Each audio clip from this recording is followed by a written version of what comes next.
또 한 번의 패배를 당하며 리그 최초로 4패 팀이 된 현재 승리를 기록하지 못하고 있는 잭슨빌 제규어스입니다.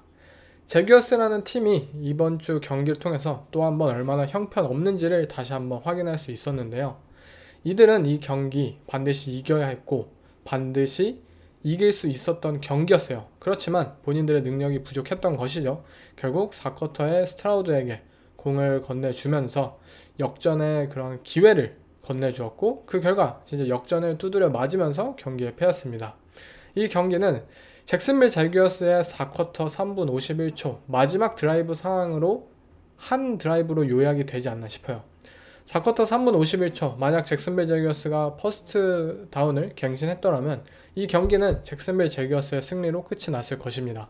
하지만 잭슨빌은 그 상황에서 퍼스트 다운에서 1야드밖에 러싱으로 전진하지 못하였고 세컨드 다운, 서드 다운 연속적으로 패스를 던지다가 시간을 멈추지도 못하였고 그렇다고 다운을 갱신하지도 못하였고 3분이라는 넉넉한 시간을 스트라우드에게 넘겨주었고 그 결과 휴스턴 텍산스의 오펜스는 굉장히 여유있게 터치다운을 만들어내는 데 성공을 했습니다. 잭슨빌 제규어스가 만약 펀트를 찼더라도 시간을 세컨드 다운, 서드 다운에서 정말 소비를 하기만 했더라도 휴스턴 텍산스의 터치다운 확률은 굉장히 적어졌겠죠. 하지만 3분이라는 어마어마한 시간을 주었던 만큼 텍산스는 더욱더 여유있게 터치다운을 기록할 수 있지 않았나 싶은데요.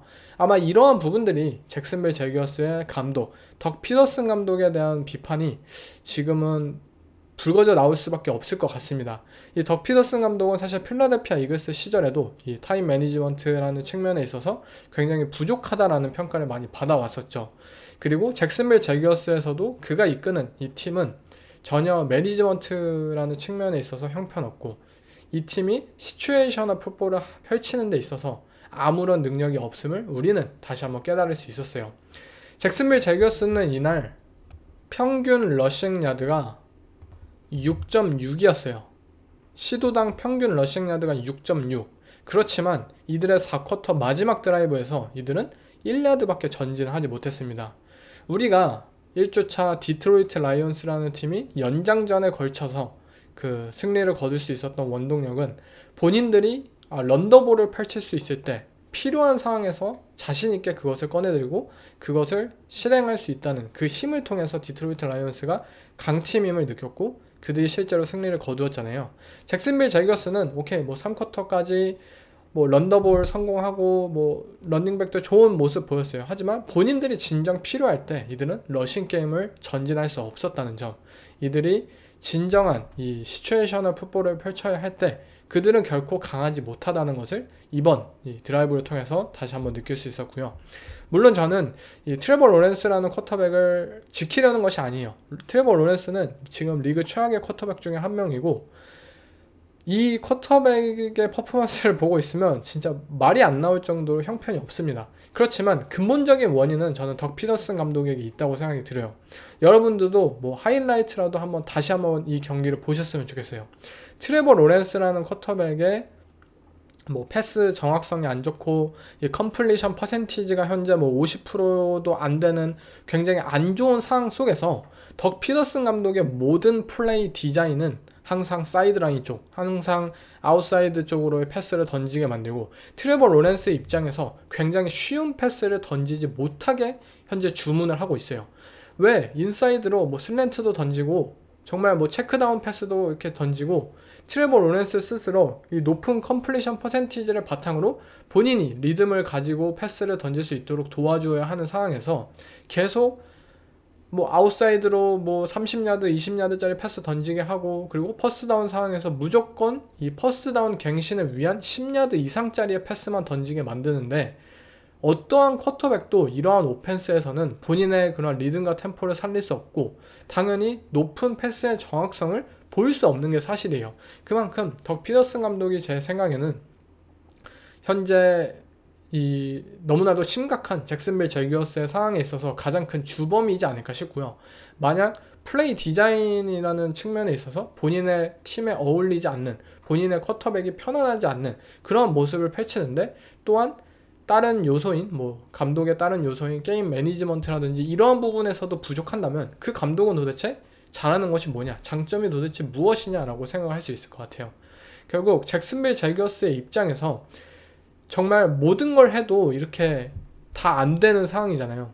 거기다 본인들이 이번 오프시즌 정말 어마어마한 돈을 주고 연장 계약을 체결한 트레버 로렌스마저 커리어 최악의 퍼포먼스를 선보이고 있는 상황 속에서 정말 본인들이 무엇을 잘 못하고 있는지, 이제는 진짜 물론 4주차가 시즌이 지났기 때문에 늦었다고 생각할 수도 있겠지만 늦지 않았습니다. 지금이라도 정신을 차릴 수 있는 굉장히 많은 시간이 남아있는 상황이기 때문에 정말 트레버 로렌스를 위해서, 이 쿼터백을 살리기 위해서 우리가 무엇을 어떻게 펼쳐야 하고 어떻게 게임 플랜을 준비해야 되고 또 승리를 지키기 위해서 우리가 어떠한 요소가 부족했고 다음에 이러한 상황이 또 온다면 우리는 어떠한 러싱 플레이를 통해서 시간을 지켜내야 할 것이고, 또 뭐 똑같은 세컨 앤 롱, 뭐 서드 앤 롱 상황이 온다면 이 안정적으로 시간도 태울 수 있고 또 어느 정도의 야드도 전진할 수 있는 뭐 각종 뭐 여러 가지 스크린 플레이나 뭐 제 플레이나 이러한 것들을 우리가 어떻게 이제는 준비해야 되고 이 상황에 맞는 풋볼을 펼쳐야 된다는 것을 이제는 깨달아야 하지 않나 싶습니다. 그렇지 않다면 앞으로 이들은 계속해서 승리를 기록하지 못할 것 같아요. 상대 팀이었던 뭐 휴스턴 텍산스의 경우 CJ 스트라우드가 워낙 일관성 있는 모습을 보여주는 쿼터백이기 때문에 저는 사실 역전을 무조건 할 거라고 생각이 들었어요. 만약 공만 스트라우드에게 다시 한번 주어진다면 스트라우드라는 쿼터백은 역전을 만들어낼 수 있는 쿼터백이고 그것에 대해서 일말의 의심도 가지 않았습니다.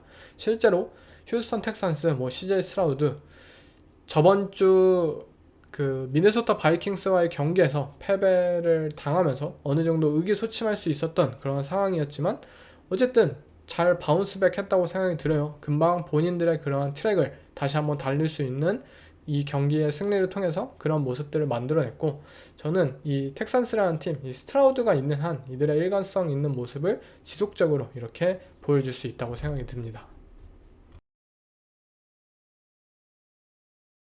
다음 경기는 이 클리브랜드 브라운스에 대한 얘기인데요.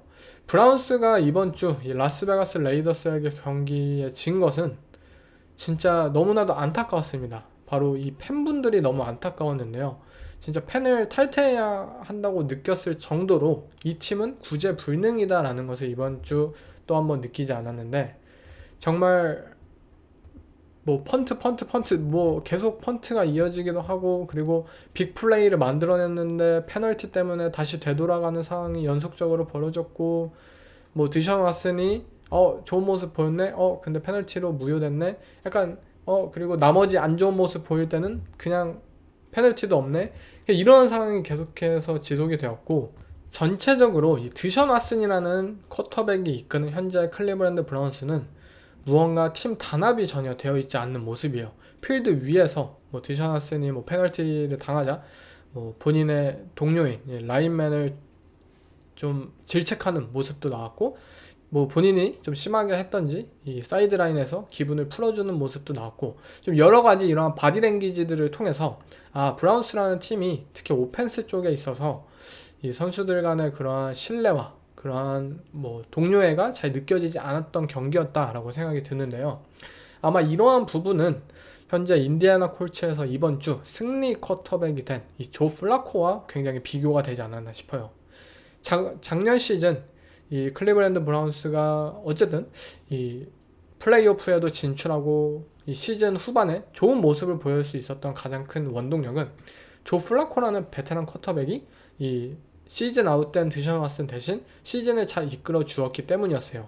조 플라코는 굉장히 좋은 어깨를 아직도 가지고 있음을 보여주었고, 그 어깨를 바탕으로 뭐 아마리 쿠퍼나 이들 리시버들과의 호흡도 굉장히 좋았고, 조 플라코가 보여주는 그런 리더십 덕분에 이 클리브랜드 브라운스라는 팀은 똘똘 뭉쳐져서 굉장히 좋은 이 플레이오프 런을 선보였습니다. 그렇지만 왜 조 플라코가 재계약을 체결하지 못했을까? 그 부분을 좀 자세히 설명을 드리고 싶은데, 조 플라코라는 쿼터백은 최근 인터뷰를 통해서 본인은 이 클리브랜드 브라운스로부터 뭐 재계약 오퍼를 받지 못하였다. 그렇기 때문에 클리브랜드를 떠날 수밖에 없었다라고 인터뷰를 했습니다. 그 말은 즉슨 지금 클리브랜드 브라운스에게 가장 필요했던 것은 조 플라코였고, 조 플라코보다 드션 왓슨은 더 플레이를 못했고, 지금 브라운스의 오펜스에 있어서 조 플라코보다 더 뛰어난 선수는 없다고 개인적으로 생각이 들 정도예요. 그렇지만 그들은 왜 조 플라코를 거부했는가? 이유는 단순해요. 만약 드션 왓슨과 조 플라코가 같은 라커룸에 있다면 드션 왓슨의 영향력이 줄어들 것을 염려했기 때문이죠. 아니면 어쩌면 드션 왓슨 본인이 요구했을지도 모르죠. 이 팀의 라커룸은 내 거다. 이 팀의 쿼터백은 나야. 조 플라코 물론 고마워. 내가 없을 동안 팀을 잘 이끌어줬어. 그렇지만 이 쿼터백이 있는 한 나의 영향력, 나의 입지는 줄어들 수밖에 없다. 그리고 라커룸에 있는 모든 선수들이 그것을 알고 있기 때문에, 그렇기 때문에 브라운스 구단은 조 플라코를 보낼 수밖에 없었어요. 그렇지만 이 판단은 결국 선수들의 그러한 존경, 동료애를 더욱더 해치게 되는 판단이 되었고, 지금 브라운스의 선수들이 과연 드션 왓슨이라는 이 쿼터백을 진정한 본인들의 리더로, 쿼터백으로 생각할지, 그런 부분에 있어서 저는 확실치 못할 것 같고요. 하나가 되지 못하고 있는 상황 속에서 좋은 성적을 거둘 수는 없겠죠. 드션 왓슨 스스로 플레이가 안 좋다, 플레이가 안 좋은 건 어쩔 수 없죠. 본인의 실력이 부족한 걸, 또는 스테판스키의 그런 쿼터백을 도울 수 있는 플레이콜 능력이 안 된다든지. 그렇지만 어쨌든 리더라는 측면에 있어서는 좀 본인이 변화할 수 있잖아요. 그러한 부분을 드션 왓슨이 반드시 보여야만 이 브라운스라는 팀이 좋은 성적을 거두게 되지 않을까 싶습니다.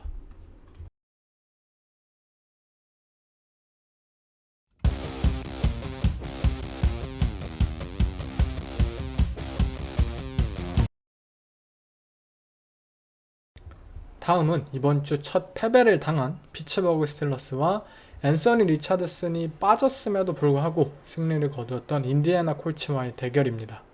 먼저 인디애나 콜츠의 경우에는 굉장히 아찔한 순간이 이 경기상에서 펼쳐졌었죠.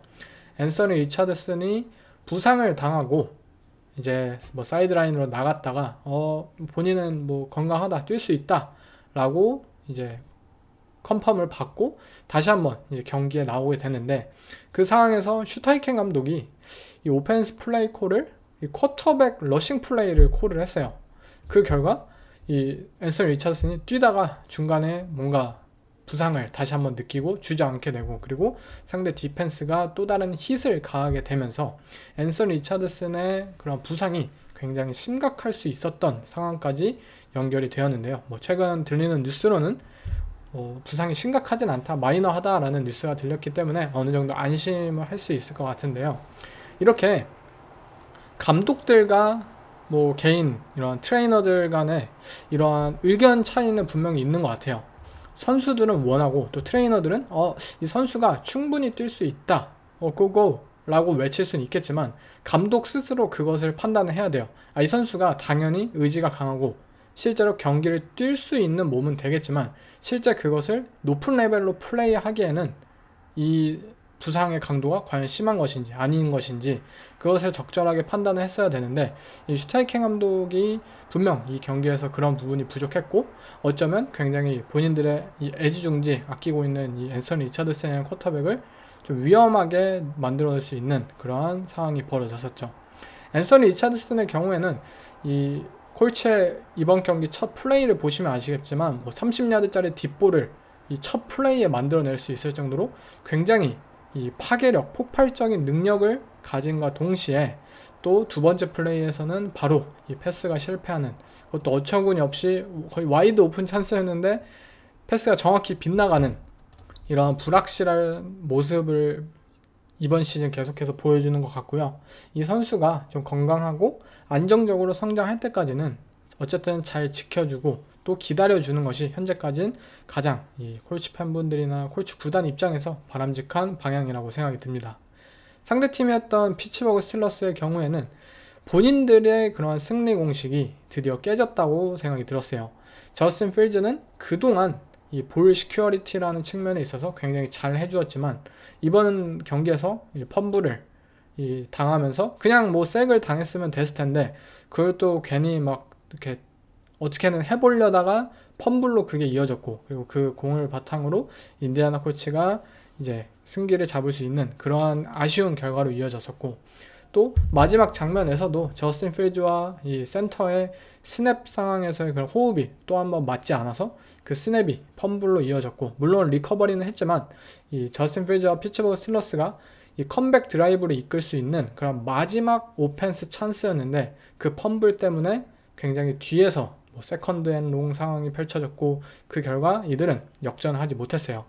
스틸러스라는 팀은 분명히 계속해서 언급을 드리지만 이 팀의 러싱 게임 절대 좋지가 않습니다. 리그 최하위급의 러싱 게임을 현재 보여주고 있어요. 아서 스미스 코치가 뭐 러싱 게임에 일가견이 있고 뭐 그러한 부분을 좀 더 선호한다라는 부분에 있어서 많은 분들이 기대를 했을 것이고, 실제로 이들은 그러한 방향성을 보이고 있는 건 사실이지만 러싱 게임의 효율성과 생산성은 분명히 잘 나오지 않고 있어요. 거기에 더해서 뭐 저스틴 필즈 또한 뭐 패싱 게임에 있어서 뭐 그렇게까지 큰 업사이드를 기대할 수 있는 수준은 아니기 때문에 스틸러스는 공이라도 잘 지키고 디펜스의 힘, 스페셜 팀의 힘을 이 정말 컴플리먼트 풋볼을 통해서 승리를 추구하는 팀인데, 만약 이렇게 턴오버가 나오고 볼 시큐어리티가 불안하고 이러한 모습이 이어지면 이들은 인디애나 콜츠라는 뭐 백업 쿼터백, 이 조 플라코가 이끄는 팀에게도 충분히 무너질 수 있다라는 것을 이번 경기에 보여주면서 다시 한번 본인들이 다잡고 본인들의 승리 플랜을 위한 이런 퍼포먼스를 선보여야 할 필요가 있음을 이번 경기를 통해서 보여주었습니다. It's one way to do it. The other way is hold them accountable. I mean, we haven't had an issue. We've had one false start. Morgan had one false start, I believe, until this. So, you know, it's been a weapon. We use it every day in practice. We don't, you know, we rarely have a false start. And to have, I don't know, 5 today, it seemed like 4 or 5. Yeah, that seems like an outlier. I don't know if we need to make mass changes based on, you know, kind of an outlier game. 이 경기를 보신 분들이라면 아마 정말 뭐 주무셨을 것 같아요. 그 정도로 덴버 브론커스와 뉴욕 제츠, 이 비가 내린 이 두 팀 간의 경기는 굉장히 오펜스 퍼포먼스가 저조한 모습이었죠. 실제로 덴버 브론커스의 경우에는 토탈 야드가 186야드밖에 되지 못하였고, 뉴욕 제츠의 경우에는 좀 더 나은 수준이긴 했어요. 뭐 248야드를 전진했습니다. 하지만 그럼에도 불구하고 단 9득점에 그치는 등 이 두 팀의 오펜스 퍼포먼스가 굉장히 이 궂은 날씨 때문에도 그렇고 어쨌든 상대 디펜스를 번번이 뚫어내지 못하면서 아쉬운 경기력을 담아내는데요. 뉴욕 제츠의 경우에는 이 경기 후에 이 로버트 살라 감독이 기자들의 인터뷰에 대해서 이 애런 로저스의 전매 특허, 이 케이던스에 대해서 어느 정도 불만을 드러내는 인터뷰를 표했어요. 이 케이던스에 대해서 본인들의 이 오펜스가 잘 적응을 하지 못하고 있는 것 같고, 뭐 펄스타트 페널티가 실제로 이 경기 중간에 나왔을 정도로 이게 하는 것이 맞는 방향인지 모르겠다라는 투의 인터뷰를 했습니다. 그리고 애런 로저스 인터뷰 상황에서 또 기자들이 꼰질렀죠. 로버트 살라 감독 이렇게 말했는데 어떻게 생각하냐. 애런 로저스는 당연히 삐졌어요. 케이던스의 문제는 아닌 것 같다. 이것이 우리가 뭐 추구하는 방향이고 뭐 어느 다른 부분에 뭐 좀 더 책임이 필요한 것 같다. 뭐 이런 식으로 인터뷰를 했는데요. 아무튼 제가 뉴욕 제츠 시즌이 시작하기 전에 걱정했던 것이 바로 이러한 부분이지 않았나 싶어요. 뉴욕 제츠라는 팀은 분명 애런 로저스를 위해 만들어진 팀이에요. 이들은 슈퍼볼 우승하기 위해 애런 로저스의 모든 것을 걸었고, 애런 로저스를 해피하게 만들기 위해서 모든 뭐 리시버도 영입하고 뭐 팀메이트들 아는 사람 다 데려오고 다 했습니다.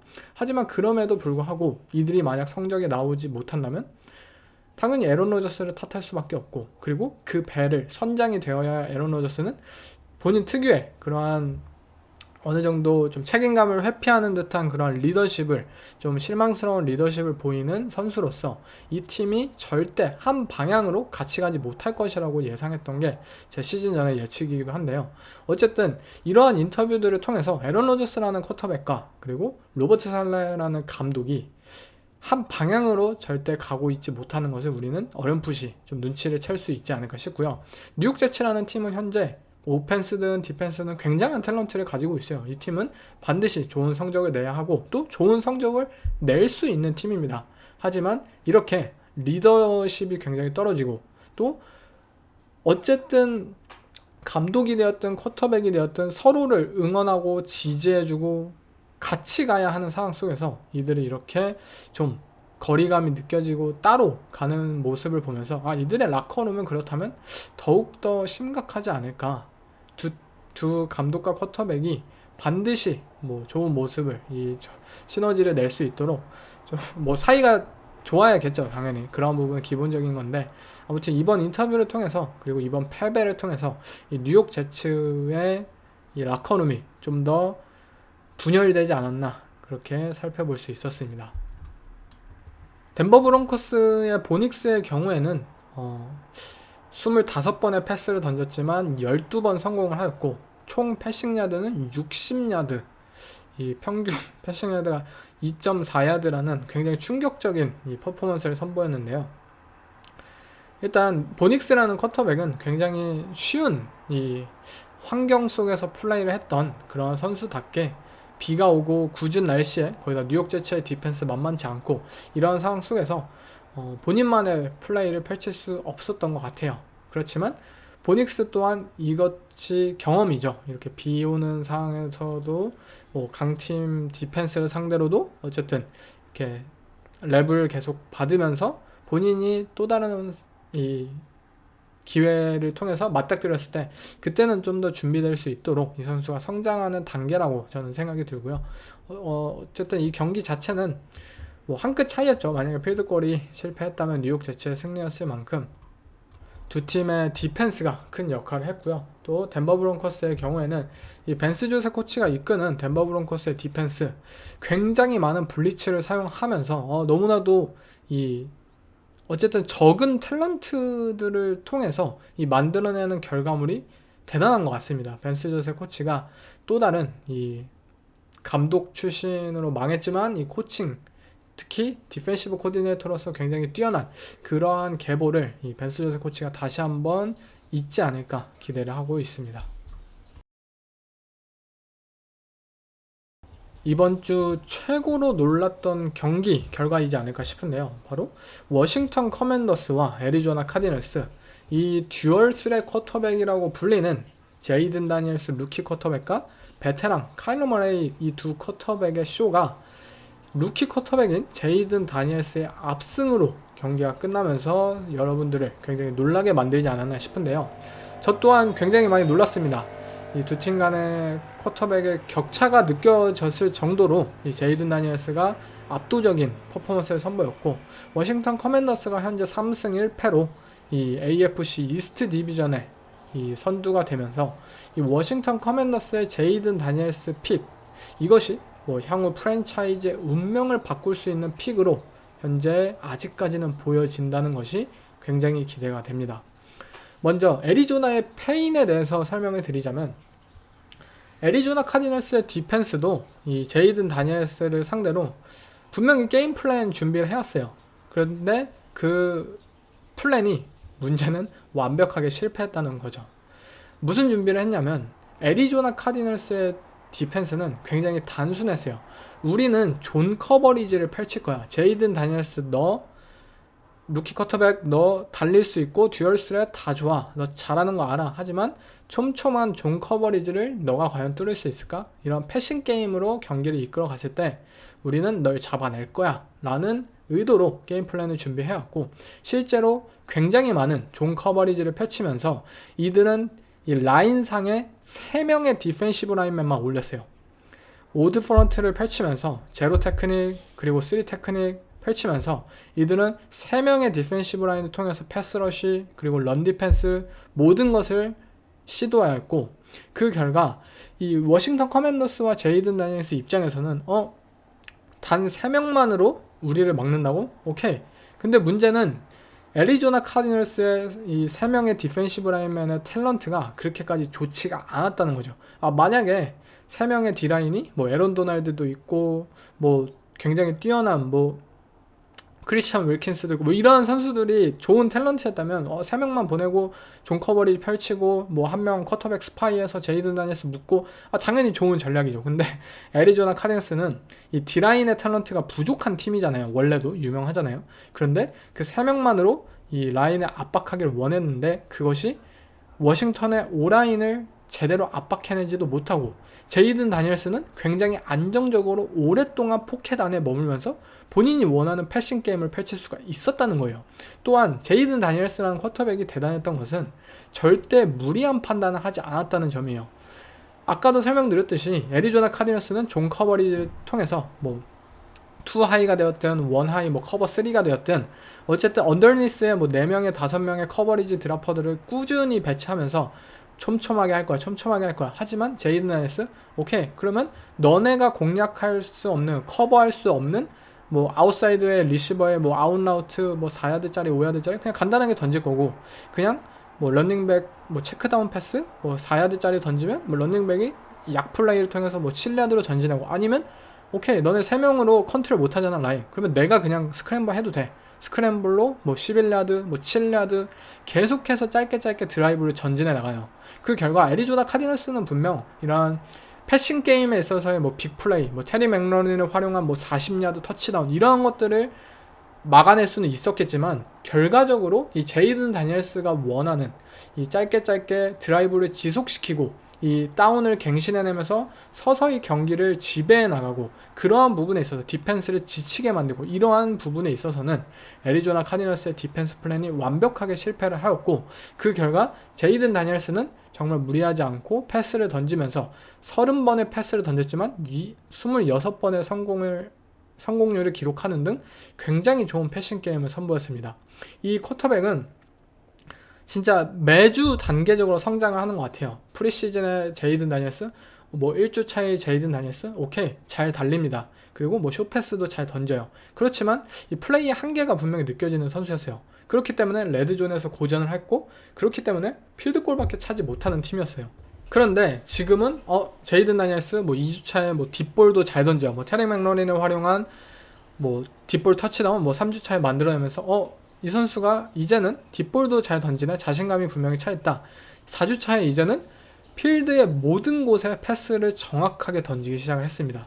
이 선수의 그러한 플레이의 확장성이 지금 매주 성장을 거치고 늘어나고 있고 거기에 대해서 이 선수가 필드 위에서 보여주는 자신감, 바디랭귀지 여러분들도 실제로 경기를 보셨으면 느끼셨을 거예요. 이 선수 뭐 스크램블 하고 패스 메이킹 시키고 퍼스다운 갱신하면은 웃으면서 굉장히 여유있게 선수들과 소통하고 그것을 즐기는 그러한 표정들을 계속해서 짓고 있습니다. 아마 이러한 부분이 워싱턴 커맨더스 그리고 제이든 다니엘스라는 쿼터백이 가진 가장 큰 강점이라고 생각이 들고요.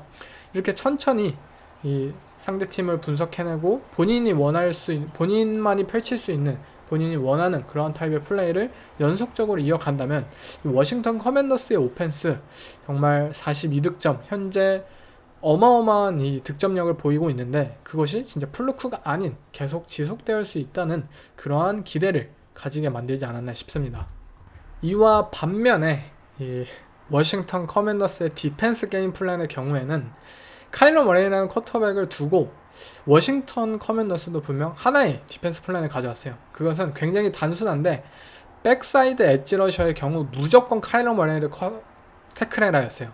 즉 카일러 머레이를 활용한 이 뭐 패싱 게임도 무섭긴 하겠지만 어쨌든 제가 누누이 얘기를 드리고 뭐 한 줄 평으로도 쓰지만 카일러 머레이라는 쿼터백은 애리조나 카디널스의 오펜스는 포켓 안에서의 플레이는 굉장히 무섭지가 않습니다. 카일러 머레이라는 쿼터백 자체가 포켓 안에서 뭐 클린 포켓이더라도 그 선수가 안정적으로 이 뭐 2초 3초 이렇게 거치면서 뭐 리드를 펼치고 프로그레션을 해내면서 이 공을 던지는 것 자체는 무섭지가 않아요. 그런데 무서운 것은 오히려 포켓 밖을 왔다 갔다 요리조리 하면서 이 리시버가 이 상대 코너백들을 따돌리게 만들고 시간을 버리고 이렇게 해서 나오는 빅플레이들이 무서운 거지 단순히 포켓 안에서는 카일러 머레이는 그렇게 무서운 쿼터백이 아니에요.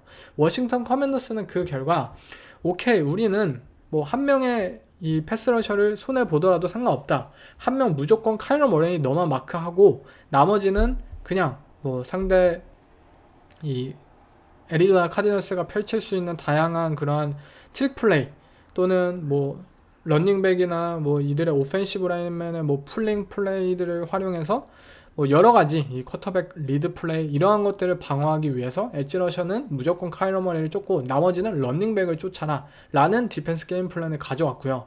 이런 상황 속에서 카일러 머레이가 이렇게 뛰지 못하는 상황이 실제로 벌어졌고, 왜냐면 한 명의 엣지 러셔가 본인을 대놓고 마크하니까 당연히 뛸 수가 없죠. 아무리 재빠르고 민첩한 선수여도 면전에서 진짜 코앞에서 1대1로 마크하고 있는데 그것을 본인이 직접 뛸 수는 없습니다.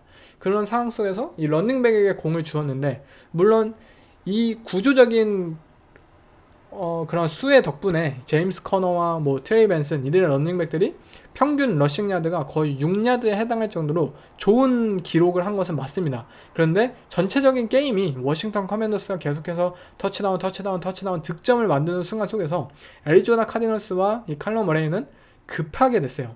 우리가 러싱 잘 통하는 건 좋은데 이 러싱만으로 풀어가기에는 지금 너무나도 경기의 페이스가 빠르다. 우리도 패싱을 통해서 빅플레이를 통해서 전진을 해야 된다 라는 오판을 하기 시작하였고, 그 결과 이 칼러 머레이와 애리조나 카디너스는 패스를 던질 수밖에 없게 되는 상황이 펼쳐졌고, 그런 상황 속에서 워싱턴 커맨더스의 디펜스 플랜은 정확하게 들어맞기 시작한 거죠. 포켓 안에서 머레이를 가두고 또 인테리어 디펜시브 라인인 뭐 데런 페인, 조나단 알렌 이 올프로급 디펜시브 태클들이 라인을 쭉 이 블러쉬를 통해서 머레이를 압박하고, 그런 상황 속에서 머레이의 그런 패싱 능력 별로 기대가 되지 않았던 것이죠. 그 결과 이 듀얼스의 쿼터백들 간의 이 루키 베테랑의 대결은 결국 제이든 다니엘스의 승리로 돌아갔고요. 이 경기를 보면서 느꼈던 것은 워싱턴 커맨더스가 만약 오라인에 대한 부분이, 패스 프로텍션에 대한 부분이 만약 이 경기처럼 안정적으로 지속될 수만 있다면 이 팀의 승리는 저는 지속될 것이라고 보고요. 만약 상대 D라인에게 뭐 진다든지 좀 안정적으로 제이든을 지키지 못하는 경기라면 이 상승세가 어쩌면 금방 꺾일 수도 있다는 생각이 들었어요. 결국 이 안정적으로 오라인을 어떻게 지키고 또 향후 이들의 프랜차이즈의 계획성에 있어서도 우리가 오라인에 투자를 해야 한다. 제이든 다니엘스는 투자한 값을 하니까 그런 부분을 충분히 생각할 수 있지 않았나 싶고요. 애리조나 카디널스의 경우에는 너무나도 D라인이 약하고 또 카일러 머레이를 안정적으로 지킬 수 있는 오라인도 아닌가 동시에 이들의 라인이 분명 드래프트나 이런 최근 몇 년 동안의 그런 투자를 통해서 많이 투자를 한 것으로 기억이 나는데요. 현재까지는 좀 기대 이합니다. 이들의 오라인, 그리고 뭐 D라인은 어쨌든 투자를 안 했지만 어쨌든 이들의 D라인 정말 위닝 시즌을 만들어내기 위해서는 이 라인 싸움에서 있어서 이들이 충분히 승리를 거두어야 할 필요가 있다고 생각이 들었어요. 네, NFC 이스트 디비전 이 라이벌 팀들 간의 대결이었죠. 이 댈러스 카우보이스와 뉴욕 자이언츠의 TNF 경기의 승자는 댈러스 카우보이스가 이 마지막 필드골을 실패하면서 이 6점 차 커버를 해내지 못했지만 어쨌든 5점 차로 승리를 거두는데 성공을 했습니다. 이 경기는 뭐 덱 프레스캇 쿼터백이 안정적으로 경기를 이끌어 나가는 모습을 보였고요. 뉴욕 자이언츠의 경우에는 이들이 자랑하는 이 뭐 세쿠안 바클리 필요 없다. 나는 데니엘 존스에게 돈을 줬으니까 데니엘 존스에게는 런닝백이 필요 없다. 이러한 무브를 했지만 실제로 이들의 뭐 데빈 싱글터리 뭐 평균 러싱 야드가 1.7 기록했을 정도로 아쉬움을 드러냈고, 이 전체적인 러싱 야드가 26야드밖에 되지 않았을 정도로 데니얼 존스는 러싱 게임에 도움을 받지 못하였고, 당연하게도 뭐 레드존이나 이러한 상황 속에서 이들의 오펜스가 잘 굴러갈 수가 없었죠. 그렇기에 필드골만 하루 종일 차면서 아쉬운 그런 경기력을 마감을 보였는데요. 저는 지금도 한번 묻고 싶어요. 과연 이 조슈엔 단장에게 지금도 세쿠안 바클리 필요 없다고 말할 겁니까? 아니, 자이언츠라는 팀은 데니얼 존스라는 쿼터백은 지금 러싱 게임이 절실하게 필요한 상황이에요. 그런 상황 속에서 자이언츠의 뭐 오라인이 뭐 압도적인 모습을 보이는 그룹도 아니고 이들의 오라인이 뭐 러싱 블락에 있어서 뭐 좋은 시너지를 보이고 있는 것도 아닌데, 이 런닝백의 탤런트가 어느 정도 중요한 상황 속에서 과연 자이언츠가 진짜 이 세컨 마클리가 필요 없던 것이 맞았는지 본인들을 다시 한번 되돌아볼 시간이라고 생각이 들고요. 댈러스 카우보이스의 경우에는 뭐 경기는 이겼지만 그렇게 좋은 경기력은 저는 아니었다고 생각이 들어요. 말릭 네이버스에게 많은 이 캐치를 허용하기도 하였고, 댈러스 카우보이스가 정말 몇 년 전 보여주었던 그런 파괴적인 이들의 런더볼, 러싱 능력이 최근 1, 2년 동안은 굉장히 지지부진한 모습을 보여주고 있는데요. 저는 덱 프레스캇과 이 댈러스 카우보이스라는 팀이 가장 강력했던 시절은 어쨌든 이 런더볼을 통해서 이 덱 프레스캇이 이 안정적으로 경기를 게임 매니지먼트 하는 그런 타입의 이 댈러스 카우보이스가 더욱더 강했다고 생각을 하는 만큼, 카우보이스 입장에서도 이 러싱 아이덴티티를 찾는 것이 앞으로의 시즌에 있어서 굉장히 중요하다고 생각이 듭니다. 카우보이스의 경우에는 이 브랜든 어블이라는 이 키커가 어쨌든 물건인 것 같아요. 이 선수가 비록 마지막 필드골은 실패를 했지만 60야드짜리 필드골을 또 가볍게 성공하는 모습을 보여주면서 댈러스 카우보이스의 올 시즌 가장 강력한 무기는 이 브랜든 오블이지 않을까라는 생각이 들었던 경기였습니다. 다음 경기는 이번 주 디비전 라이벌 가장 큰 매치업이었죠. 바로 미네소타 바이킹스와 그린베이 패커스인데요. 경기는 바이킹스가 31대 29로 간신히 승리를 거둔 것처럼 되어 있는데요. 실제 경기를 보신 분들은 아시겠지만 이 바이킹스의 완승이라고 사실 표현을 할 수 있죠.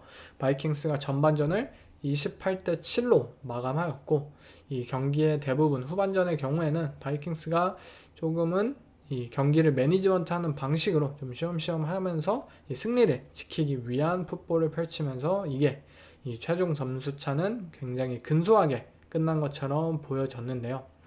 먼저 바이킹스의 경우에는 이 팀이 진정한 강팀이다라고 불리는 것이 다른 팀들과는 확실히 다른 것 같습니다. 분명 우리가 아는 캔자스 시티 칩스나 또는 버팔로 빌스나 볼티모어 레이븐스 이런 일반적인 강팀들의 경우에는 어쨌든 쿼터백들이 굉장히 뛰어나고, 그리고 디펜스에도 이 올프로 퍼스트급 선수들이 있고, 또 굉장히 뛰어난 선수들이 스타 플레이어들이 포진해 있으면서 그들이 활약하고 그들의 경기력에 따라서 갑자기 컨디션이 안 좋으면 완패를 당하기도 하고 이러한 이 경기들을 우리가 많이 봤잖아요. 그런데 이 바이킹스의 경우에는 사실 개개인이 누가 뛰어나서 이 팀이 승리를 거둔다라기보다는 이 팀의 시스템 자체가 너무나도 견고하고, 이 시스템을 바탕으로 이 선수들이 굉장히 매주 활약하는 선수들이 바뀐다고 표현할 수 있을 정도로 정말 개개인의 탤런트들 모두가 이 현재 꽃을 피우고 있는 만큼 좀 더 다른 의미로서의 강팀으로서 이러한 강팀이 오히려 우리가 생각하는 그런 강팀으로서 좀 더 이상적인 모습이지 않을까 생각이 들어요. 많은 분들이 또는 저 또한 어느 정도의 선입견을 가지고 있었지만, 바이킹스라는 팀은 어쨌든 샘 다놀드라는 쿼터백이 이끌고 있고, 조던 러브가 이끌고 있는 그린베이 패커스보다, 또는 바이킹스가 실제로 승리를 거뒀던 스트라우드가 이끌고 있는 휴스턴 텍산스보다 분명 더 떨어지는 팀이라고 많이들 인식을 했을 것 같아요. 하지만 바이킹스가 현재 펼치고 있는 풋볼 속에서 이 샘 다놀드라는 쿼터백도 굉장히 뛰어난 모습을 보이고 있고, 또 저스틴 제퍼슨, 그리고 저스틴 제퍼슨을 비롯한 조던 에디슨이나 네일러나 이들의 다른 리시버들도 굉장히 큰 수혜를 입고 있고, 이들의 디펜스 플레이어들도 올프로급 선수는 없어요. 그렇지만 매주 인터셉션, 턴오버를 가져오는 활약을 펼치고 있고, 색도 여러 가지 많이 기록을 하면서 이들의 오펜스 시스템, 디펜스 시스템 위에서 이 선수들이 정말 다양한 활약을 펼치는 것이 굉장히 저는 이상적이다라고 생각이 들었어요. 오펜스의 경우에는 샘 다놀드라는 쿼터백이 이 경기 한 첫 세 번째 드라이브까지만 한번 살펴보시면 아시겠지만, 다놀드라는 쿼터백이 패스를 뿌릴 때 무조건 언더센터 플레이 액션을 시작을 합니다. 기본적으로 이들은 언더센터에서 시작하는 에런 존스에게 공을 건네주는 이 아웃사이드 존 러싱 오펜스를 선보이잖아요. 그런 상황 속에서 그 아웃사이드 존 러싱 스킴과 잘 어울리는 이 플레이 액션 오펜스, 그리고 이 플레이 액션 오펜스는 샘 다놀드가 굉장히 본인의 이 스킬셋과 탤런트를 마음껏 뽐낼 수 있는 오펜스예요. 샘 다놀드는 기본적으로 본인이 이 포켓 안에서 이 디펜스를 리드하고 그러한 부분에 있어서는 분명 단점을 가지고 있는 쿼터백입니다.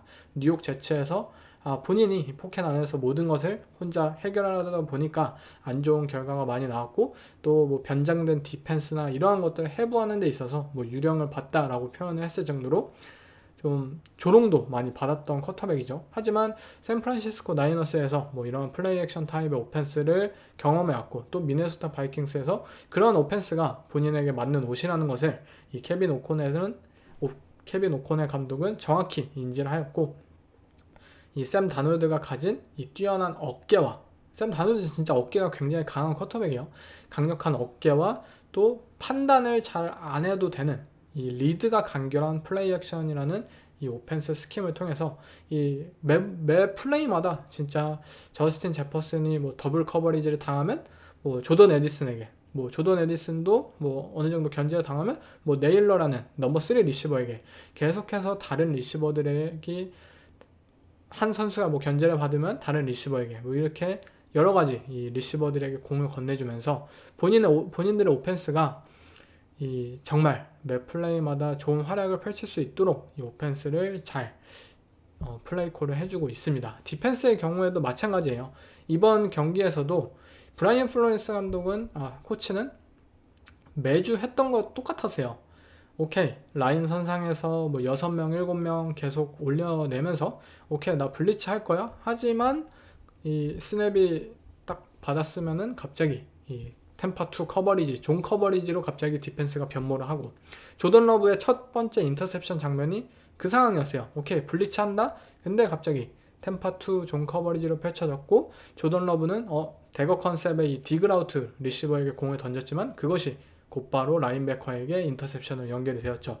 그런 디펜스 이 스킴을 구조를 계속해서 까놔야 들면서 상대 쿼터백을 심리적으로 압박하고 또는 피지컬적으로 직접 압박을 하기도 하고 본인들의 이 플레이어들이 이 굉장히 혼란스러운 상황 속에서 턴오버를 가져올 수 있도록 적절한 배치를 해내면서 이 브라이언 플로레스 코치의 디펜스 또한 이 굉장히 좋은 모습을 연속적으로 보여주고 있습니다.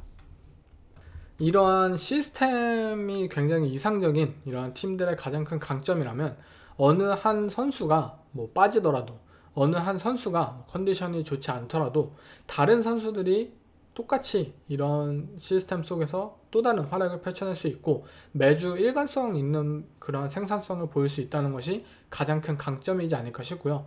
미네소타 바이킹스의 경우에도 저는 이 다놀드를 지킬 수 있는 오라인과 이들의 에런 존스를 바탕으로 한 런 게임이 계속 이 정도의 활약만 보여줄 수 있다면 저는 샘 다놀드라는 쿼터백이 진짜 뭐 지노 스미스나 뭐 베이커 메일필드나 이러한 쿼터백들처럼 충분히 장기 계약을 따낼 수도 있는 그러한 시즌을 선보이지 않을까 싶습니다.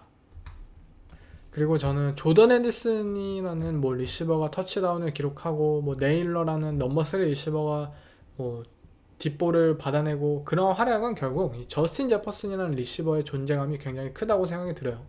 이 첫 번째 드라이브, 이 third and 14 상황에서 이 네일러라는 리시버가 31야드 캐치를 해냈을 플레이의 장면을 보시면 아시지만 그린베이 패커스는 저스틴 제퍼슨을 향해서 뭐 포치 테크닉, 이 투 하이 커버리지를 꺼내든 채 저스틴 제퍼슨을 사실상 더블 커버리지 하는 전략을 펼쳐냈어요. 오케이, 그렇기 때문에 이 또 다른 리시버에게 기회가 열리게 되고 이렇게 한 명의 존재감이 큰 리시버가 어쨌든 본인의 역할을 어느 정도 양보를 하고 이 다른 리시버, 다른 본인들의 팀이 속해 있는 팀이 더욱더 좋은 활약을 펼칠 수 있도록 이 안부 기회를 주고 그것이 당연하다는 듯이 이렇게 팀에 배어 있다는 것이 이 팀의 컬처가 얼마나 대단한지 다시 한번 느낄 수 있었습니다. 상대팀이었던 그린베이 패커스의 경우에는 뭐 조던 러브의 퍼포먼스가 이 브렛 파브를 떠올리게 했을 정도로 4개의 터치다운을 기록하고 또 3개의 인터셉션을 기록하고 무려 54번의 패스를 던졌을 정도로 이 기복 있는 모습을 어느 정도 보여줬는데요. 먼저 조던 러브가 뭐 전반전에 못했고 뭐 후반전에 잘했고 저는 그 차이는 없었다고 생각이 들어요. 그냥 전반전에는 조던 러브에게 운이 더 없었고 그리고 바이킹스의 수비수들이 좀 더 한 발 더 앞선 플레이들을 펼쳤기 때문에 전반전에는 결과가 좋지 못했어요. 그러나 후반전에는 조던 러브가 던진 패스가 똑같은 상황인데 오히려 뭔가 바이킹스의 수비수들이 좀 더 늦었고, 또는 어느 정도의 운이 작용해서 이게 안 잡히네? 이게 패커스가 잡았네? 약간 이런 식으로 펼쳐졌을 정도로 패커스의 오펜스 자체는 저는 똑같았다고 생각이 들어요. 전반전과 이 후반전의 퍼포먼스 자체는. 그렇지만 어쨌든 조던 러브라는 쿼터백이 좀 더 뭐 조시 제이콥스나 이러한 또 다른 본인들이 가진 이 리시버들이라는 장점, 정말 다양한 무기를 가지고 있잖아요. 뭐 제이든 리드, 윅스, 뭐 덥스, 뭐 크리스찬 왓슨, 정말 다양한 선수들이 있는 만큼 이 선수들을 믿고 좀 더 이 선수들이 가진 이 탤런트들을 뽐낼 수 있도록 뭐 주고, 뭐 약 플레이도 많이 펼쳐내고, 그런 모습들을 보여주는 것이 좀 중요하지 않을까 싶어요. 지금 러브가 보여주고 있는 것은 물론 빅플레이 위주의 이런 플레이 메이킹, 분명히 이 경기에 있어서 굉장히 중요하지만 현재까지는 턴오버의 비율이 너무 높다고 여겨집니다. 본인들이 가진 다양한 스킬셋을 가진 선수들을 활용할 수 있도록 좀 더 쉽게 간단한 선택을 하면서도 그들이 이 마음껏 플레이를 펼칠 수 있는 그러한 오펜스를 앞으로 좀 더 보여줘야 된다고 생각이 들었습니다.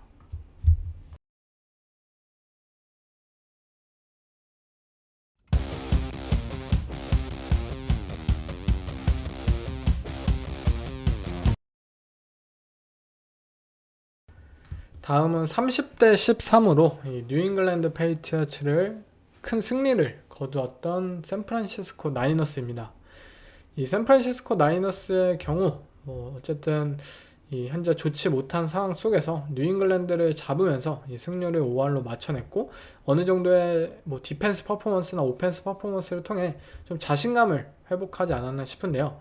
이 크리스찬 맥카프리나 디보 사뮤엘이나 이 핵심 선수들이 진짜 건강한 게 최우선이라고 생각이 들었고요. 먼저 브록 퍼디라는 쿼터백의 변모에 대해서 좀 얘기를 하고 싶은 게, 저는 사실 브록 퍼디라는 쿼터백을 제 팟캐스트를 오래 들으신 분들은 아시겠지만 이 선수가 잘합니다. 뛰어난 선수라는 것은 부정하지 않지만 이 선수가 가진 업사이드는 분명히 한계가 있다고 누누이 주장했던 사람이에요. 브록 퍼디의 어깨는 이 완전한 엘리트급 쿼터백들로 도약하기에는 부족하다. 이 선수가 과연 뭐 리드를 당하고 있을 때나 또는 이 승부를 균형을 깨트릴 그런 빅플레이가 필요한 상황 속에서 리시버의 도움 없이 본인의 어깨만으로 정말 길고 정확한 패스를 꽂을 수 있을까에 대해서 저는 항상 부정해왔던 사람이었어요. 그런데 올 시즌 브록 퍼디의 퍼포먼스를 보고 있으면 브록 퍼디라는 쿼터백이 점점 건슬링거로서의 모습을, 면모를 좀 배우고 있는 것 같아요. 좀 성장해 나가고 있는 것 같아요. 물론 어깨가 뭐 강력해진다 이럴 수는 없겠지만 이 선수가 이 뉴잉글랜드를 상대로 이번 주 경기에서도 굉장히 많은 45야드짜리 롱 패스, 53야드짜리, 38야드짜리 계속해서 롱 패스를 던지고, 단순히 이번 주 경기뿐만이 아니라 이번 연도, 이번 시즌 이 브록 퍼디라는 쿼터백은 더욱더 시스템 쿼터백이라는 오명을 좀 떨쳐내고 계속 숏패스 던지고 플레이 액션 패스만 던지고 이 딩크 앤 덩크 타입의 그런 쿼터백 수장이다, 게임 매니저다, 이러한 플레이 스타일이 아니라, 오케이, 나는 뛰어난 선수들이 있는데 이 선수들 캐치도 잘 해낼 수 있고 우리 팀의 오라인 날 충분히 지켜줄 수 있어. 그리고 나는 강력한 어깨, 완벽한 패스의 정확성 자랑할 수 있는 선수야 라는 것을 뭔가 보여주고 싶어 하는 듯이 계속해서 뒷볼을 날리고, 그 뒷볼이 꽤 정확하게 이 리시버의 품 안에 지금 들어오고 있는 상황이에요. 그렇기 때문에 만약 샌프란시스코 나이너스라는 팀이 현재 크리스찬 맥카프리의 부상이나 좀 어수선한 팀 분위기를 현재 잘 극복해내고, 어쨌든 이 본인의 팀 탤런트가 좋으니까 지금 이 시즌 초반을 좀 극복을 해내고 만약에 안정적으로 플레이오프권이라든지 이 시즌 후반에 진입을 한다면 어쩌면 한 단계 더 도약한 브록 퍼디라는 쿼터백의 활약을 통해서 이들은 또 한 번의 슈퍼볼을 노릴 수도 있는 팀이 되지 않을까 싶어요.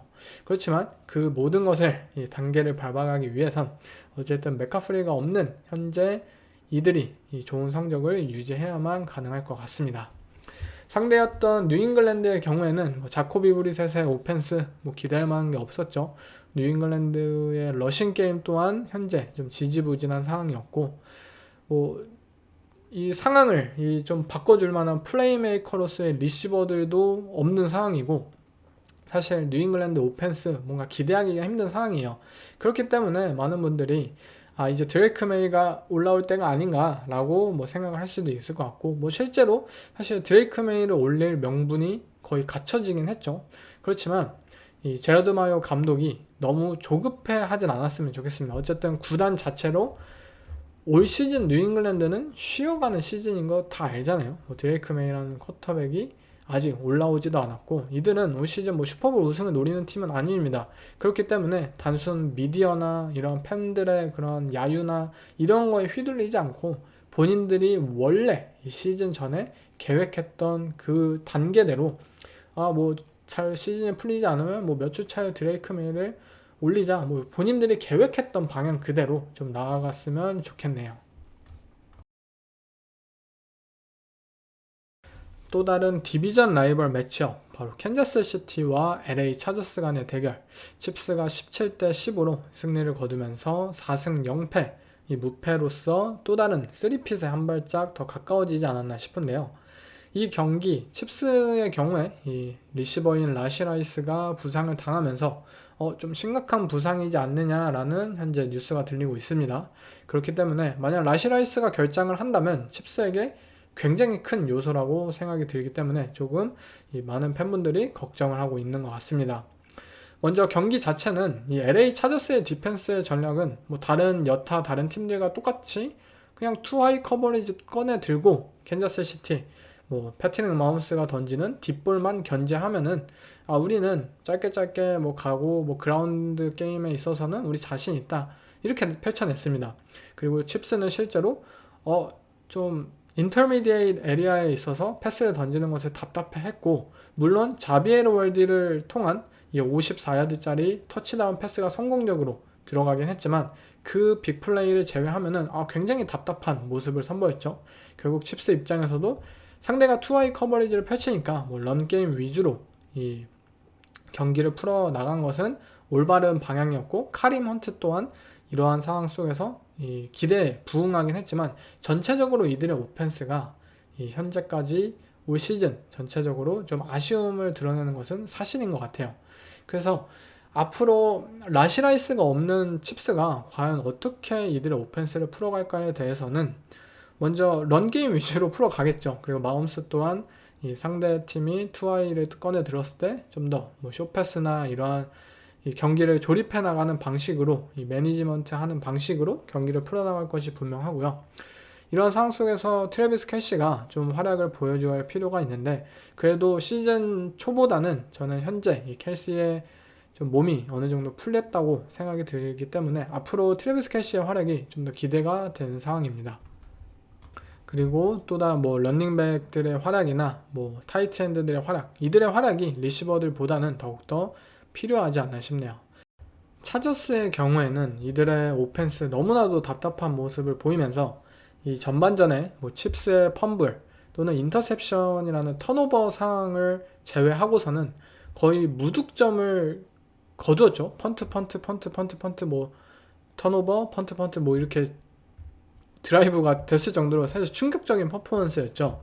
그 이유를 살펴보면은 일단 그렉 로만 코치 그리고 이들이 뭐 리시버진 뭐 새로 개편하면서 사실 이 리시버 플레이메이커가 아예 없고 이들이 런게임 위주의 팀으로 갈 것이다 라는 것은 사실 모두가 예견을 했습니다. 그리고 뭐 2주차까지는 본인들이 가진 뭐 디펜스의 힘이나 그리고 저스틴 허버트의 영향력 뭐 이러한 것들을 통해서 이들은 꽤 좋은 뭐 경기를 거둔 것은 사실이에요.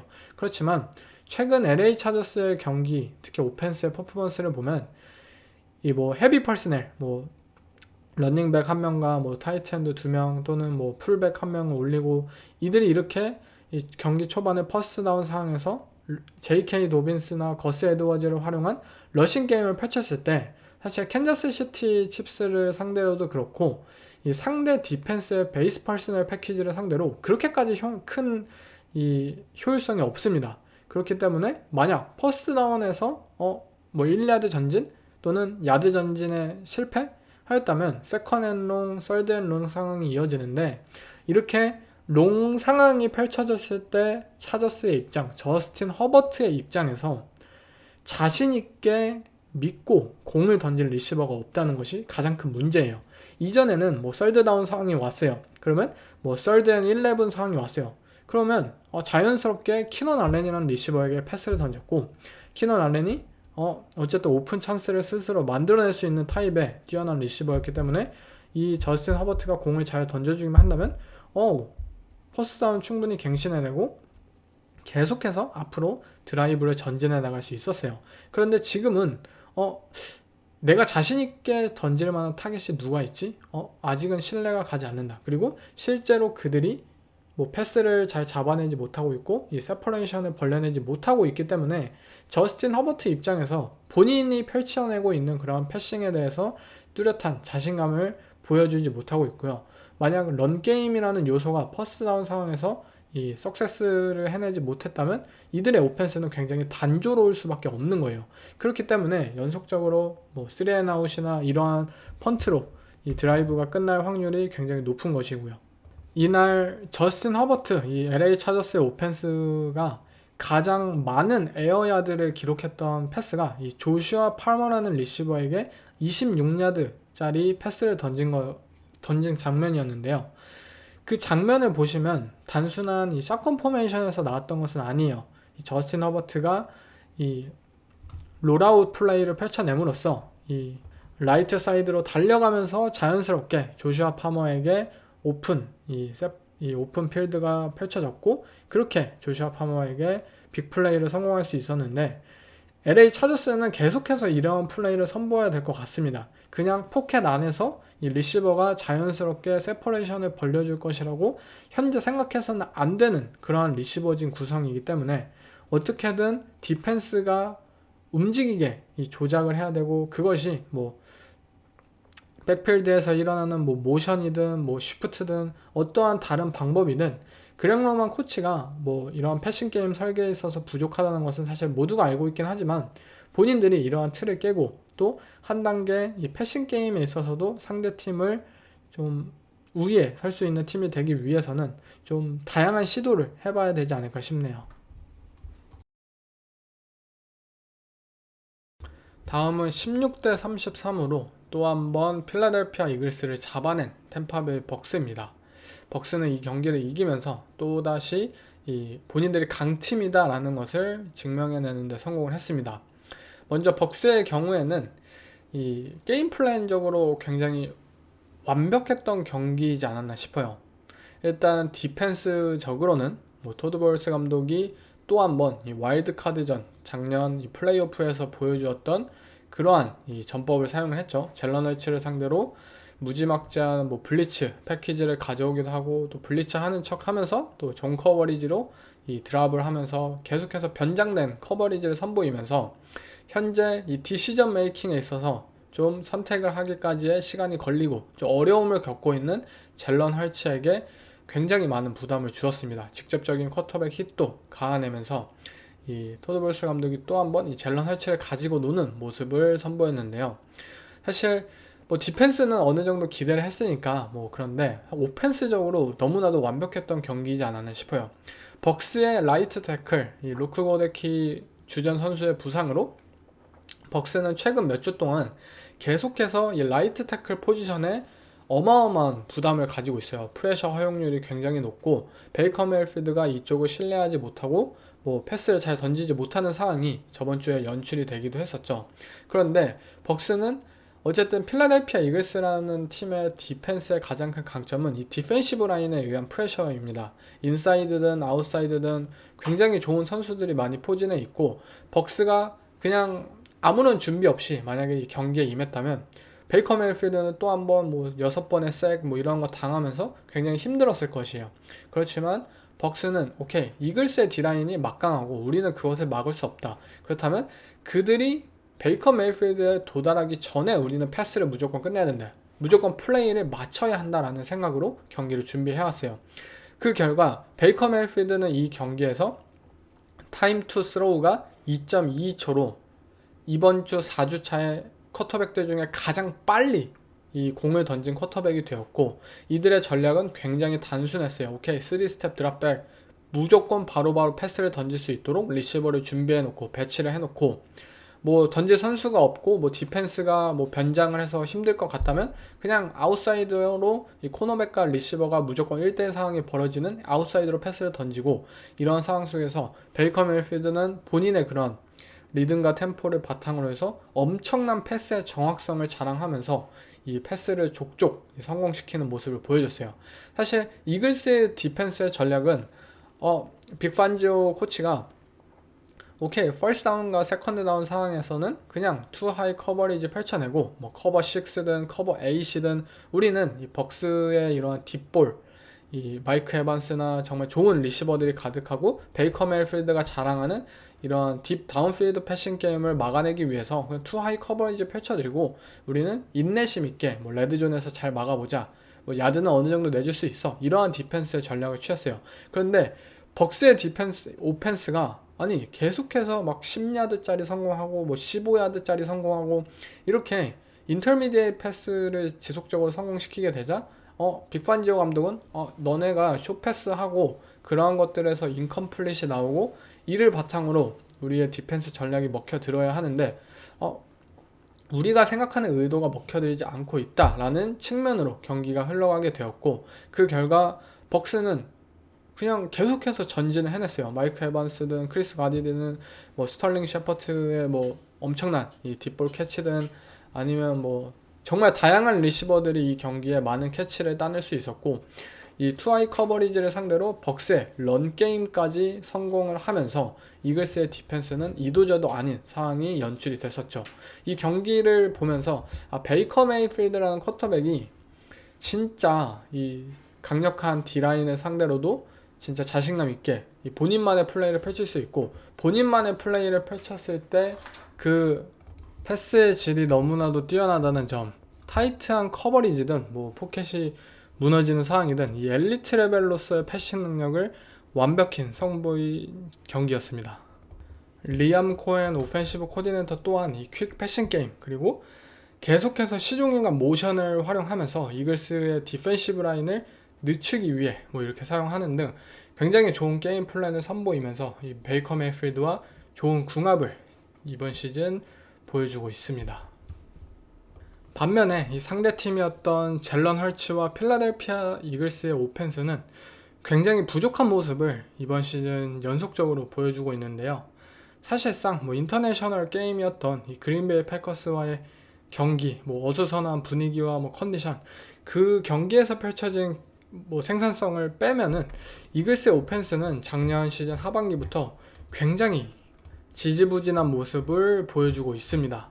이들이 뭐 부상이 있었던 것은 사실이에요.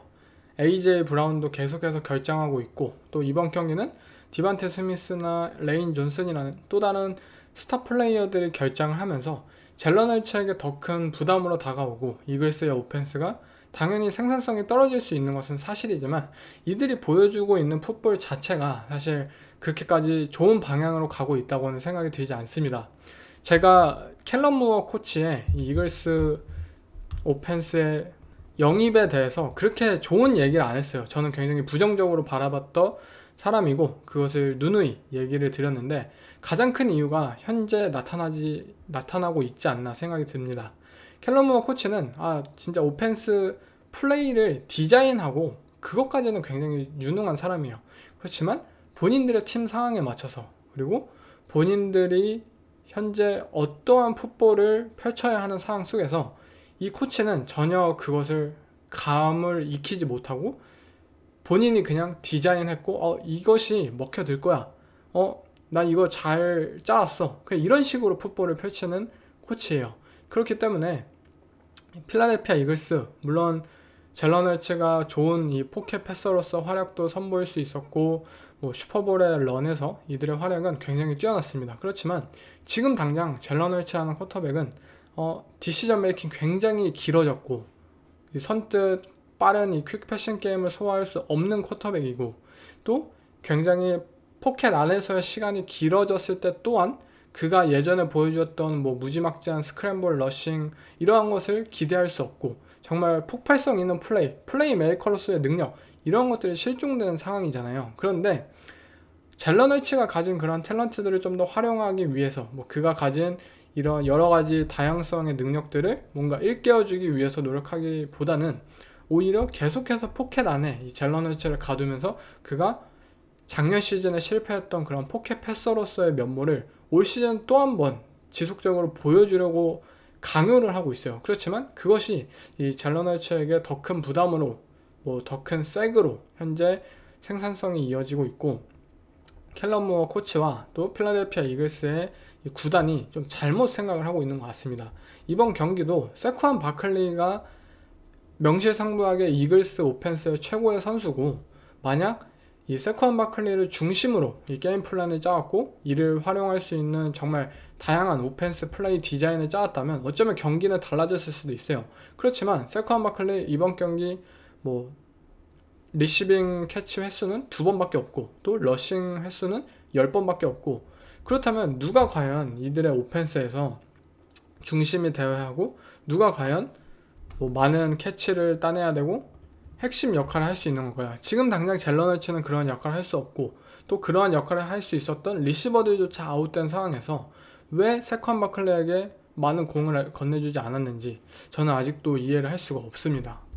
그리고 앞으로 경기들에 있어서도 이 젤런 헐츠라는 쿼터백을 정말 이 포켓 패서로서 그냥 플레이하게 두는 것은 절대 올바른 방향이 되지 않을 것 같아요.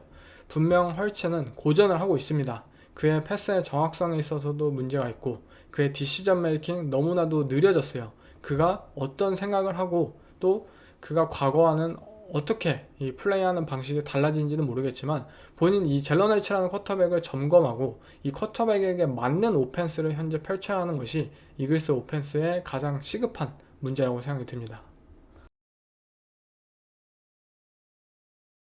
다음은 이번 주 썬데이 나잇 풋볼 매치업이었죠. 바로 상승세를 보이고 있었던 이 버팔로 빌스와 그리고 저번 주 댈러스 카우보이스를 상대로 큰 승리를 거두었던 레이븐스와의 매치업.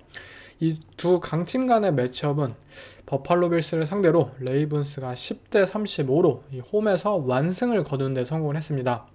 아마 이 경기를 통해서 빌스의 그 엄청난 상승세는 어느 정도 꺾인 상황이고 레이븐스의 경우에는 이 시즌 초반에 좋지 않았던 모습을 뒤로 하고 이들이 다시 한번 뭐 슈퍼볼권의 팀이다 라는 것을 증명해내고 있는 모습입니다. 먼저 10대 35라는 점수 그대로 이 경기는 일찌감치 이 레이븐스가 정말 우세하는 모습을 보였었는데요. 첫 플레이 이 데릭 헨리가 뭐 본인 혼자서 진짜 모든 것을 했었죠. 이 무려 87야드짜리 러싱 터치다운을 이 레이븐스의 오펜스 첫 플레이에서 보여주는 상황에서 아마 여러분들 모두 느꼈을 것 같아요. 아, 빌스의 디펜스 굉장히 힘든 날이 될 것이다 라고 말이죠. 그리고 실제로 이 빌스의 디펜스는 굉장히 힘들었습니다.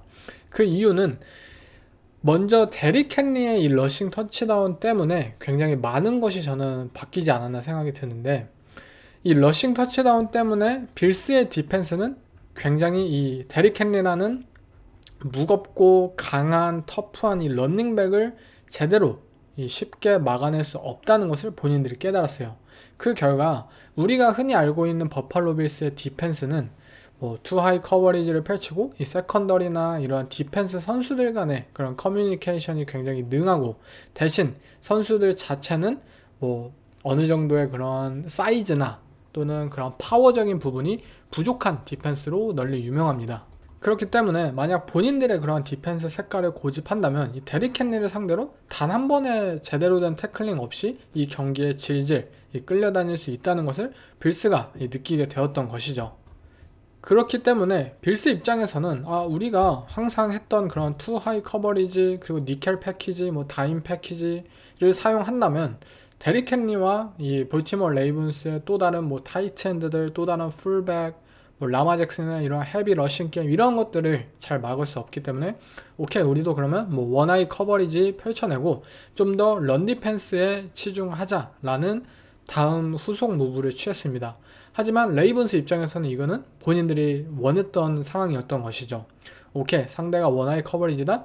라마 잭슨 그냥 언더센터에서 플레이 액션 해내고 뭐 30야드 40야드짜리 패스 계속해서 던져내고 이것이 지속적으로 성공을 하였고, 결국 데릭 헨리라는 이 어마어마한 러닝백이 첫 플레이를 통해서 이 포문을 열었기 때문에 빌스의 디펜스는 그에 따라 이 레이븐스에게 굉장히 많이 휘둘렸던 날이 되었습니다.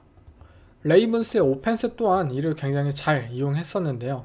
먼저 본인들의 아이덴티티인 이 러싱 아이덴티티를 저번 주에 이어서 이번 주 되찾는 모습을 보였고, 또한 빌스의 디펜스가 너무나도 이 런 디펜스에 대한 그런 부담을 심하게 느끼는 것을 오히려 역이용해서 이 라인베커들 자체가 굉장히 라인 선상에 가깝게 붙을 수밖에 없었어요.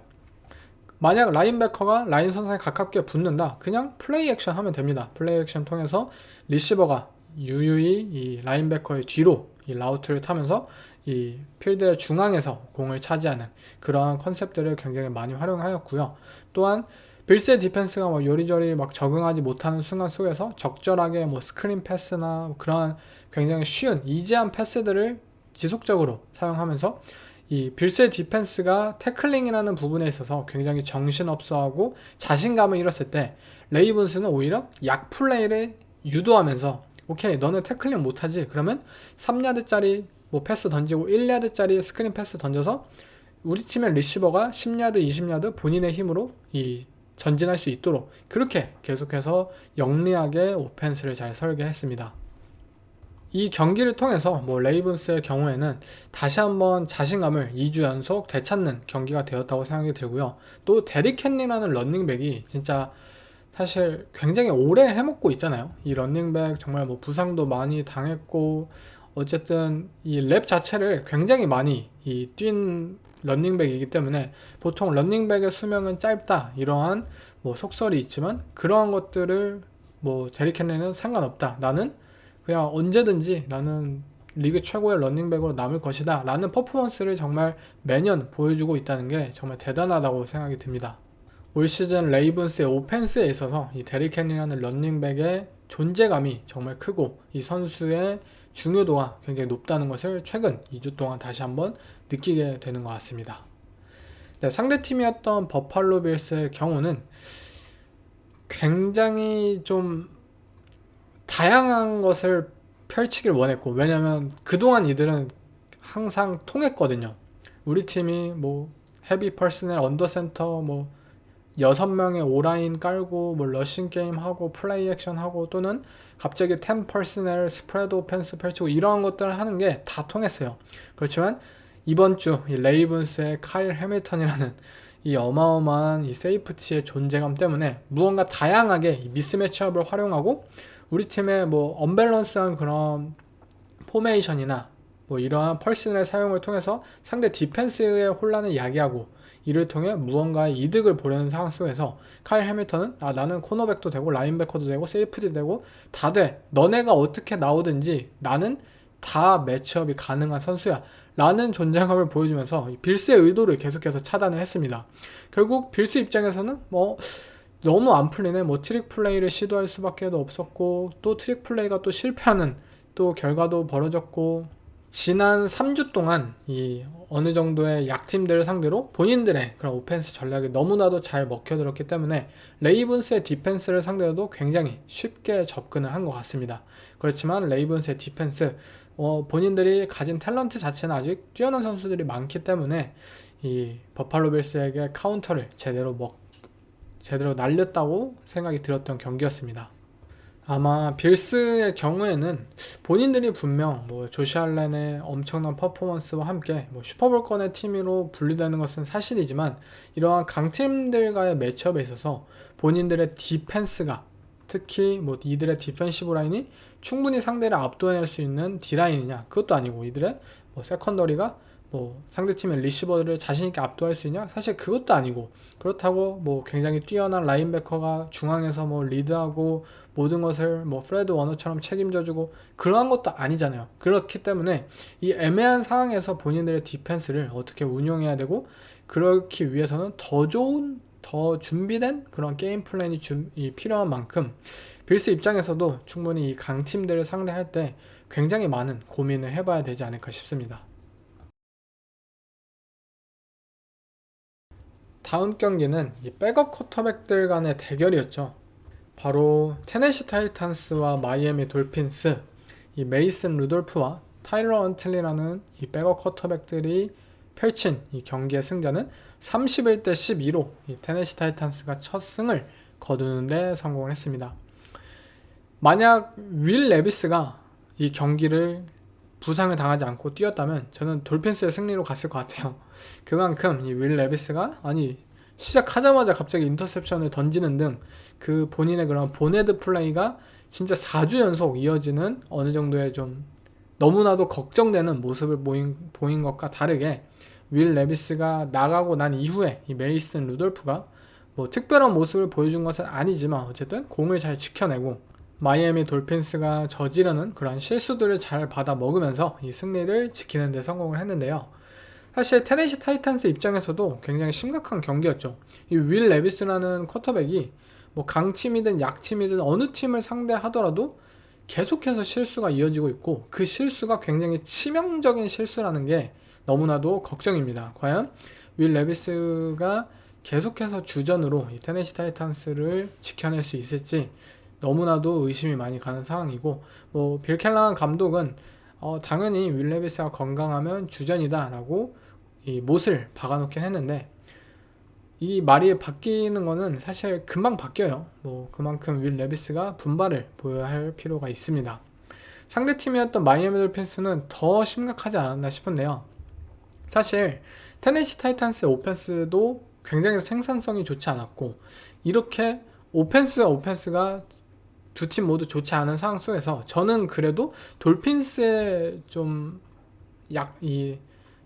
승리를 어느 정도 예상했던 이유는 이 마이크 맥다니엘 감독이 이 오펜스 스킨만으로, 이 오펜스 시스템만으로도 충분한 득점을 만들어낼 수 있지 않을까. 그리고 돌핀스가 가진 이 타이리크 힐과 젤런 와들이라는 리시버를 통해서 이들은 한 번에 뭐 경기당 뭐 2번이나 한 번 정도의 빅플레이만 펼쳐주더라도 그것을 통해서 충분히 승리를 지켜내는 방식으로 이들이 승리할 수 있다라고 생각이 들었어요.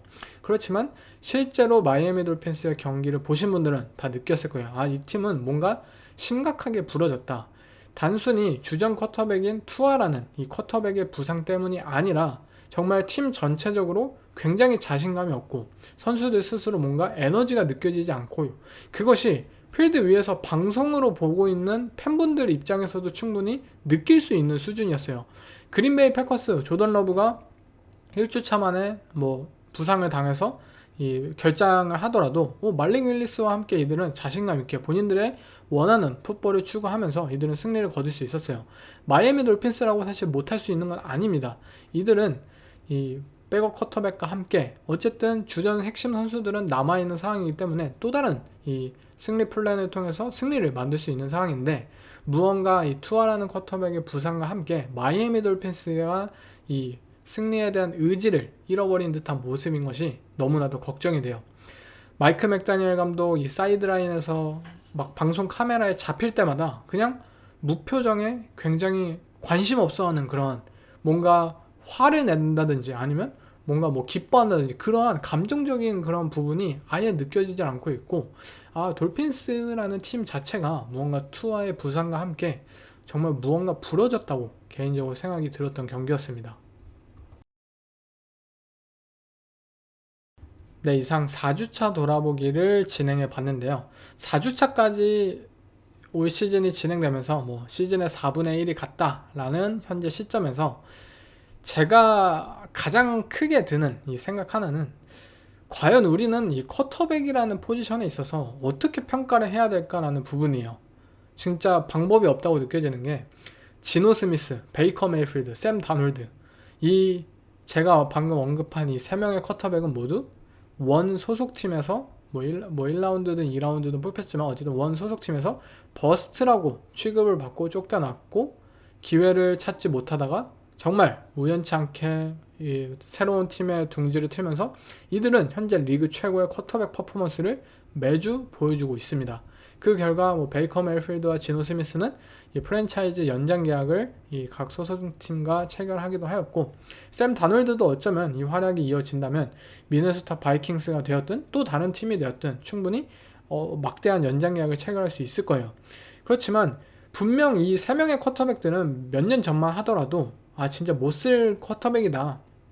뭐 메이필드와 또는 샘 다놀드의 경우에는 캐롤라이나 팬터스에서 함께 했었고, 진짜 이 두 명의 쿼터백들이 캐롤라이나라는 팀에서 떴을 때는 이들은 진짜 백업으로 그냥 전진하다가 뭐 커리어를 마감하겠다, 그냥 이 정도 느낌의 선수들이었어요. 분명 현재 뭐 3개 터치다운을 기록하고 뭐 300 패싱 야드를 매 경기 기록하고 이런 수준의 선수들이 아니었단 말이에요. 그만큼 이 각 선수들에게 있어서 본인들에게 맞는 팀이 분명히 있고, 또 이 그러한 기회나 환경이 주어지기만 한다면 어떠한 쿼터백이든 정말 리그 최고의 활약을 펼칠 수 있다라는 것을 현재 이러한 예시들을 통해서 우리가 실제 교훈을 받고 있잖아요. 그렇다면 정말 우리가 지난 몇 년, 몇십 년 동안 이 버스트 쿼터백이다 라고 생각을 했고, 탤런트는 정말 좋고 잠재력 업사이드는 좋지만 뭐 이러한 부분이 부족해서 버스트다, 이 쿼터백들은 뭐 끝났다, 뭐 이렇게 쉽게 굉장히 판단을 했던 선수들이 많잖아요. 근데 그 선수들 또한 더 좋은 환경에, 더 좋은 팀에 갔었더라면 그 역사가 바뀌었을 것이에요. 그만큼 과연 이 쿼터백이라는 포지션에 있어서 우리가 알고 있었던 그간의 기존의 상식들이 너무나도 바뀌고 있다는 것을 최근 이들의 활약을 통해서 느낄 수 있지 않나 싶고요. 또 지금 부진하고 있는 뭐 트레버 로렌스나 어쩌면 뭐 윌 레비스나 이러한 쿼터백들 또한 현재 본인들이 속한 이 팀이 잘 안 맞는 것이고, 어쩌면 또 다른 팀에 갔을 때 굉장히 좋은 활약을 펼칠 수 있다는 것, 여러분들도 그 사실 하나는 좀 무시할 수는 없을 것 같습니다. 앞으로는. 그렇기 때문에 뭐 까봐야 안다 라는 것이 제 풋볼 역사에 있어서 굉장히 이번 시즌, 뭐 사실 샘 다놀드가 이번 시즌 유독 나고, 또 작년 시즌이나 뭐 재작년 시즌에는 지노 스미스와 베이커 메이필드가 차례차례 이렇게 놀라게 만들었는데요. 저 또한 굉장히 많은 교훈을 얻게 되는 시즌인 것 같습니다. 네, 그러면 이번 에피소드는 여기서 마치고 5주차 픽 프리뷰로 다시 한번 찾아뵙겠습니다. Recruiting enthusiastic kids is harder than it's ever been. Because every kid watches TV and they watch the NBA or they watch Major League Baseball or they watch the NFL, whatever sport they watch, WNBA, it doesn't matter. And what they see is people just being really cool. So they think that's how they're going to act. And they haven't even figured out which foot to use as a pivot foot, and they're going to act like they're really good players. You see it all the time. You see it at every AAU tournament. You see it every high school game. So recruiting kids that are like really upbeat and loving life and love the game and have this tremendous appreciation for when their teammates do something well, that's hard. That's hard. It's really hard. So on our team, me, my coaching staff, we put a huge premium on body language. And if your body language is bad, you will never get in the game. Ever. I don't care how good you are.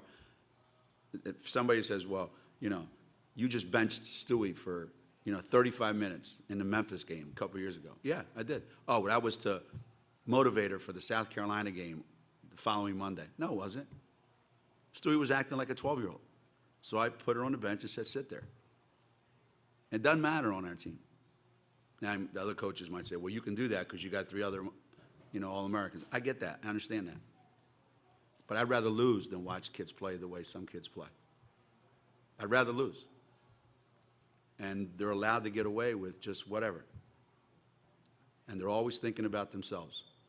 Me, me, me, me, me. I didn't score, so why should I be happy? I'm not getting enough minutes. Why should I be happy? That's the world that we live in today, unfortunately. And kids check the scoreboard sometimes because they're going to get yelled at by their parents if they don't score enough points. Don't get me started. So when I look at my team, they know this. When I watch game film, I'm checking what's going on the bench. And if somebody's asleep over there, somebody doesn't care, somebody's not engaged in the game, they will never get in the game. Ever. And they know that. They know I'm not kidding.